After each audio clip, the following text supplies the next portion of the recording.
ನಮಸ್ಕಾರ. ರಾಜಗಿರಿ ಸೊಪ್ಪಿನಿಂದ ಇವತ್ತು ನಾನು ಹುಳಿ ಮಾಡ್ತಾ ಇದ್ದೀನಿ. ರಾಗಿ ಮುದ್ದೆ ಜೊತೆ ಬಿಸಿ ಅನ್ನದ ಜೊತೆ ತಿನ್ನೋಕ್ಕೆ ತುಂಬಾ ಚೆನ್ನಾಗಿರುತ್ತೆ ಮತ್ತು ತುಂಬ ಕಡಿಮೆ ಮಸಾಲೆಗಳನ್ನು ಉಪಯೋಗಿಸಿ ಈ ಹುಳಿ ಮಾಡ್ತಾ ಇದ್ದೀನಿ. ಈಗಷ್ಟೇ ಅಡುಗೆ ಕಲಿತಾ ಇರೋರು ಸಹ ತುಂಬ ಬೇಗ ಮಾಡ್ಕೊಂಡು ಬಿಡಬಹುದು.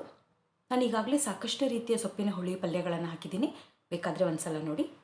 ಈಗ ಹೇಗೆ ಮಾಡೋದು ಅಂತ ನೋಡೋಣ. ಮೊದಲು ತೊಗರಿಬೇಳೆ ಬೇಯಿಸ್ಕೊಳ್ತೀನಿ. ನಾನು 1 ಬಟ್ಲು ತೊಗರಿಬೇಳೆ ತೊಗೊಂಡಿದ್ದೀನಿ. ನೀರು ಹಾಕಿ 2 ರಿಂದ 3 ಸಲ ಚೆನ್ನಾಗಿ ತೊಳಿಬೇಕು. ಮತ್ತು ಬೇಯಕ್ಕೆ ಬೇಕಾದಷ್ಟು ನೀರು ಹಾಕ್ತಾ ಇದ್ದೀನಿ. ಒಂದು ಸ್ವಲ್ಪ ಅರಿಶಿನ ಮತ್ತು ಒಂದು ಅರ್ಧ ಚಮಚ ಎಣ್ಣೆ ಹಾಕ್ತೀನಿ. ಹಸಿ ಮೆಣಸಿನ್ಕಾಯಿ ಹಾಕ್ತಾ ಇದ್ದೀನಿ. ಖಾರ ಎಷ್ಟು ಬೇಕೋ ನೋಡಿಕೊಂಡು ಅಷ್ಟು ಮೆಣಸಿನ್ಕಾಯಿ ಹಾಕಬಹುದು. ನಾನಿಲ್ಲಿ ಮತ್ತೆ ಹುಳಿ ಪುಡಿನ ಯಾವುದನ್ನು ಬಳಸಲ್ಲ. ಹುಳಿ ಖಾರಕ್ಕೆ ಬೇಕಾದಷ್ಟು ಮೆಣಸಿನ್ಕಾಯಿ ಇವಾಗ ಹಾಕ್ತಾ ಇದ್ದೀನಿ. ಮತ್ತು ಹಸಿ ಮೆಣಸಿನ್ಕಾಯಿನ ಸೀಳಿದ್ದೀನಿ. ಮತ್ತು ಒಂದು 1/4 ಚಮಚ ಮೆಂತ್ಯ ಹಾಕ್ತಾ ಇದ್ದೀನಿ. ತೊಗರಿಬೇಳೆನ ನಾನೀಗ ಕುಕ್ಕರ್ನಲ್ಲಿ ಬೇಯಿಸ್ಕೊಳ್ತೀನಿ. ಈ ಕಡೆ ಬೇಳೆ ಬೇಯೋ ಅಷ್ಟರಲ್ಲಿ ಸೊಪ್ಪನ್ನು ಹೆಚ್ಕೊಂಡು ಬೇಯಿಸ್ಕೊಳ್ಬೇಕು. ನಾನು 1 ಕಟ್ಟು ಫ್ರೆಶ್ ರಾಜಗಿರಿ ಸೊಪ್ಪನ್ನು ತೊಗೊಂಡಿದ್ದೀನಿ. ನೋಡಿ, ಇದನ್ನು ಕೆಲವರು ಹರಿವೆ ಸೊಪ್ಪು ಅಂತಲೂ ಹೇಳ್ತಾರೆ. ಮತ್ತು ಇದು ದಂಟಿನ ಸೊಪ್ಪಿನ ಇನ್ನೊಂದು ವೇರಿಯೇಷನ್ನು. ಗಾಢವಾದ ಕೆಂಪು ಬಣ್ಣ ಇರುತ್ತೆ. ಸೊಪ್ಪನ್ನು ಚೆನ್ನಾಗಿ ತೊಳೆದು ಬಿಡಿಸಿ ಸಣ್ಣ ಸಣ್ಣದಾಗಿ ಹೆಚ್ಕೊಳ್ತೀನಿ. ನಾನಿಲ್ಲಿ ಸೊಪ್ಪನ್ನು ತೊಗರಿಬೇಳೆ ಜೊತೆ ಬೇಯಿಸ್ತಾ ಇಲ್ಲ. ಸೊಪ್ಪಿನ ಹುಳಿಗೆ ಸೊಪ್ಪನ್ನು ಸಣ್ಣದಾಗಿ ಹೆಚ್ಚಿದ್ರೇ ರುಚಿ ಜಾಸ್ತಿ. ಸೊಪ್ಪು ಎಳೆಯದಾಗಿದೆ, ಹಾಗಾಗಿ ದಂಟಿನ ಸಮೇತ ಹೆಚ್ಚ್ತಾ ಇದ್ದೀನಿ. ನೋಡಿ, ನಾನು ಇಷ್ಟು ಸಣ್ಣದಾಗಿ ಹೆಚ್ಚಿದ್ದೀನಿ. ಈ ಹುಳಿ ಮಾಡೋ ಪಾತ್ರೆಗೆ ಒಂದು ಸ್ವಲ್ಪ ನೀರು ಹಾಕಿ ಹೆಚ್ಚಿಟ್ಕೊಂಡಿರೋ ಸೊಪ್ಪನ್ನು ಹಾಕ್ತೀನಿ. ಮತ್ತೊಂಚೂರು ಉಪ್ಪು ಹಾಕ್ತಾ ಇದ್ದೀನಿ. ಆಗ ಸೊಪ್ಪು ಬೇಗ ಬೇಯುತ್ತೆ.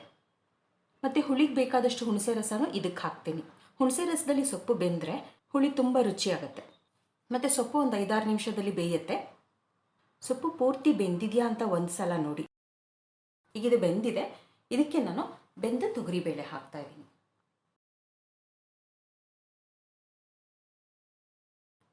ಮತ್ತು ಕಡ್ಗೋಲಿಂದ ತೊಗರಿಬೇಳೆ ಕಡಿತೀನಿ. ಆಗ ಬೇಳೆ ಸೊಪ್ಪು ಎಲ್ಲ ಚೆನ್ನಾಗಿ ಹೊಂದ್ಕೊಳ್ಳುತ್ತೆ. ಮತ್ತು ರುಚಿಗೆ ಉಪ್ಪು ಹಾಕ್ತಾ ಇದ್ದೀನಿ. ಆಗ ಸೊಪ್ಪು ಬೇಯಕ್ಕೆ ಮಾತ್ರ ಉಪ್ಪು ಹಾಕಿದ್ದೆ.